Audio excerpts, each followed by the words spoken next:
It's going to cost money. Well, it's not like something they did in France years ago too, didn't they? Made it harder for people to get rid of bad workers in France, and it had a devastating effect. Yeah, but they pay so much tax in France. Not like here. This is going to bang up small businesses. They're already talking about going out of business because they're not going to be able to. Because not only that, they have to keep track of all these part-time. They're not going to be hiring part-timers. They're not going to be hiring seasonal workers because they won't be able to afford it.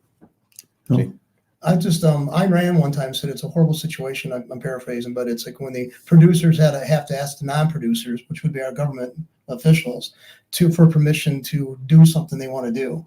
And that's what it's true, asking permission from people who have no knowledge of how to create jobs or wealth, and they demonize them. And then politicians and they say we have a partnership, but basically it's a partnership where they find creative ways of getting these people to agree to taxation. But I just think unions are miserable. I think the people are miserable with their unions.